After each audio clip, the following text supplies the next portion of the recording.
में एक कान से सुने और दूसरे से निकल जाए। तो आप सुन रहे थे तो भागवत जी को पियो। बताया गया कि इसका रसपान करो, तो बोला महाराज कितनी बार रसपान करें? अभी किया था हरिद्वार में 10 दिन पहले, काशी में किया था, कितनी बार पिए वही रस, वही कथा, वही भागवत, कितनी बार पिए। तो परमात्मा की कथा सुनकर जो है कह दे कितनी बार सुने वही कथा, वही भागवत, वही भगवान की कथा, कितनी बार सुने। बहुत सुन लिया आपने सुनना, जिसके मन में ऐसा भाव आता है महाराज, वो कथा के तत्व को नहीं समझता, वह कथा को नहीं समझ पाता। आप जितनी बार सुनोगे, श्रवण करोगे, उतनी बार आपको आनंद प्राप्त होगा। जितनी बार पियोगे, कभी तो कहा गया महरु रसिका भुवि भाव का, जितनी बार इसका श्रवण करोगे, जितनी बार इसे पियोगे, आपको आनंद भी प्राप्त होगा, आनंद की प्राप्ति होगी। 1000 बार सुनो, 10 कितनी बार सुने, 10 बार नहीं, 1000 बार नहीं, लाख बार नहीं, जितना हो सके उतना श्रवण करो, उतना रस को पियो, अमृत रस को पियो। अब हम उसी स्थान पर चलते हैं। कल हमने श्रवण किया था कि बड़ा पावन स्थान था नैमिषारण्य। उस नैमिषारण्य के क्षेत्र में 88,000 संतजन विराजमान है और उनकी संतों की मंडली में श्री सूत जी महाराज विराजमान है। सूत जी महाराज ने उन सौनकादि ऋषियों को कथा श्रवण कराई। अब सूत जी महाराज से सौनकादि ऋषियों ने प्रश्न किया, ऋषि हाथ जोड़कर कहने लगे महाराज आप इतिहास के ज्ञाता हैं, प्राणों के ज्ञाता हैं, सबसे परे हैं आप। हम आपसे आज 1 नहीं, 2 नहीं, 3 नहीं, 4 नहीं, पूरे के पूरे 6 प्रश्न करना चाहते हैं। तो सौनक जी बोले कि आपसे 6 प्रश्न करना चाहते हैं। हमारा पहला प्रश्न तो यह है कि मानव के लिए परम धर्म क्या है? क्या प्रातः काल उठकर पूजा पाठ करना परम धर्म है? 4 बजे उठकर नहाकर पूजा पाठ करना परम धर्म है? पहला प्रश्न तो हमारा यही है कि मानव के लिए सर्वप्रथम पहला धर्म क्या है। और दूसरा प्रश्न हमारा यह है कि हम मंदिर जाते हैं तो बड़ी विचित्र बात मन में पैदा होती है कि कोई कहता दुर्गा मैया श्रेष्ठ है, कोई कहता शिव जी श्रेष्ठ है, कोई कहता कृष्ण श्रेष्ठ है। हम किसकी पूजा करें? कृपया आप हमें यह बता दीजिए। और तीसरा प्रश्न हमारा यह है कि जब भागवत में भगवान का नाम अजन्मा है, अजन्मा कहते हैं जो कभी जन्म ना ले, जिसका कभी जन्म ना हो उसे अजन्मा कहते हैं। जब भागवत में भगवान का नाम अजन्मा है तो फिर भगवान दशरथ नंदन राम बनकर क्यों है और देवकी पुत्र कृष्ण बनकर क्यों है? कृपया आप हमें यह बता दीजिए कि भगवान का जन्म कैसे हुआ जब उनका नाम अजन्मा है जो कभी जन्म ना ले। और चौथा प्रश्न हमारा यह है कि भगवान के अवतार कितने हैं? कोई कहता 10 अवतार है, कोई कहता 20 और कोई कहता 24 और कोई कहता हरि अनंत हरि कथा अनंत।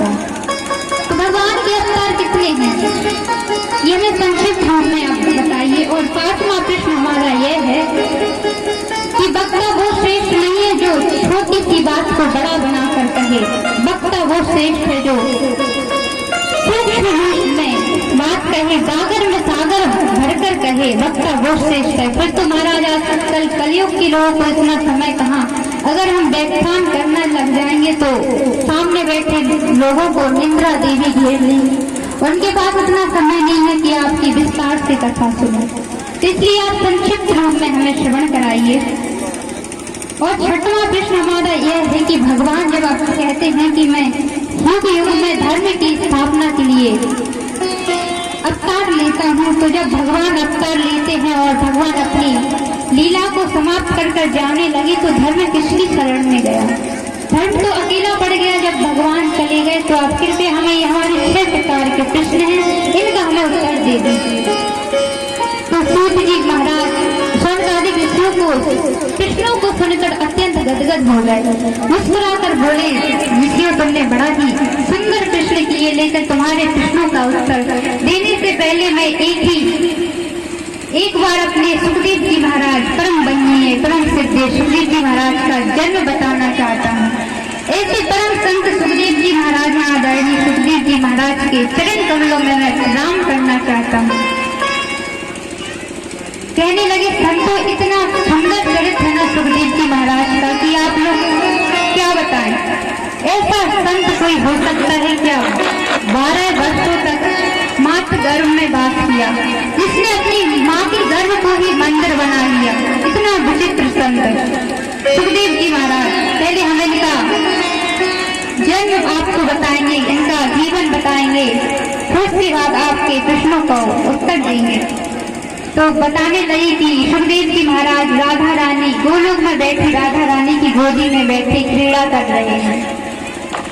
तो राधा रानी ने कहा एक बार कि सुखदेव बेटा तुम जाओ पृथ्वी मृत्यु लोक पर जाओ और भागवत जी का जन जन में प्रचार करो। तो सुखदेव जी महाराज कहने लगे कि मैया हम तो यही ठीक है, हम अगर मृत्यु लोक पर जाएंगे तो विष्णु की माया मुझे घेर लेगी, जकड़ लेगी, और अभी मैं आपकी 2-4 माला करता हूँ वो भी करना भूल जाऊंगा, इसलिए मैया मैं नहीं जाता। तो राधा रानी बोली कि तू चिंता मत कर बेटा, तुझे माया नहीं घेरेगी, मेरा आशीर्वाद है। वही सुखदेव जी महाराज तोता के रूप में गोलोक धाम पर से मृत्यु लोक पर आए कैलाश पर्वत पर। अभी पक्षड़ी के गर्भ में, अभी उनका जन्म नहीं हुआ, अंडे के रूप में प्रकट हुए। बर्फीली हवाएं चली तो जो पक्षड़ी था, तेज हवा चलने लगी तो वह अंडा फूट गया। सुखदेव जी के माता पिता वह सुख पक्षी और पक्षड़ी दोनों उड़कर भाग गए और उस अंडे को वहीं छोड़कर चले गए। अब कैलाश पर्वत पर कौन निवास करता है? देवाधिदेव महादेव, उनका निवास है महादेव का। शिव जी वहाँ वास करते हैं कैलाश पर्वत पर। अब एक बार नारद जी के मन में विचार आया कि सुखदेव जी महाराज का जन्म होना चाहिए।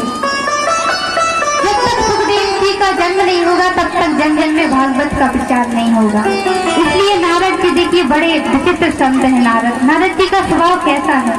नारद का मतलब क्या है? नारम ज्ञानम ददाति इति नारद, जो ज्ञान दे। और हमारे वृंदावन ब्रज में कहा करते हैं कि जिसकी कभी बात रद्द ना हो उसे नारद कहते हैं।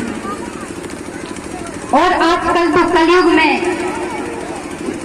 द्वापर में तो त्रेता में तो एक ही नारद जी थे, लेकिन आजकल महाराज कलयुग में तो हर घर में नारद है। इधर की बात उधर करना, उधर की बात इधर करना। कहते सूत जी महाराज क्या कलयुग में तो हर घर में नारद होंगे।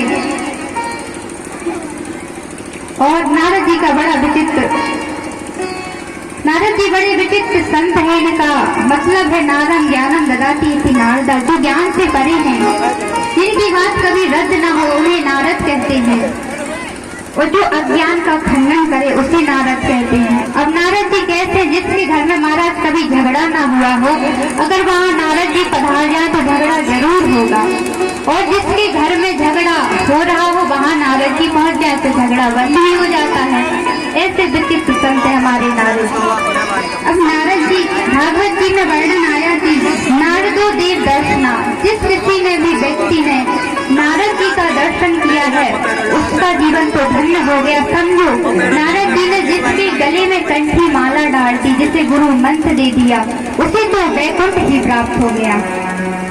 हम भक्तों की कथा श्रवण आगे करेंगे कि किस प्रकार से भक्त को भगवान के दर्शन हुए। इस तरह नारद जी ने सोचा कि एक बार मैं नारायण और उनकी पत्नी लक्ष्मी में भी झगड़ा करवा चुका हूँ, और एक बार मेरी वजह से मेरे पिताजी और उनकी पत्नी में भी विवाद हो चुका है, लेकिन आज तक शिव जी और माता पार्वती में आज तक विवाद नहीं हुआ। तो ऐसा मैं क्या करूँ जिससे इन दोनों के बीच में झगड़ा हो जाए? नारद जी ने विचार किया और सीधे चल दिए कैलाश पर्वत।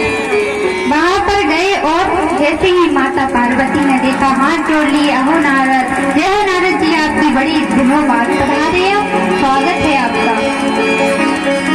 नारद जी के सामने जल रख दिया, सुंदर से पात्र में लड्डू रख दिए और कहा नारद जी विराजिए, पाइए। और माता जी कहने लगी क्या बात है नारद, आजकल तुम बहुत कम दिखाई देते थे, आजकल तुम्हारे दर्शन नहीं होते। अब नारद जी कहने लगे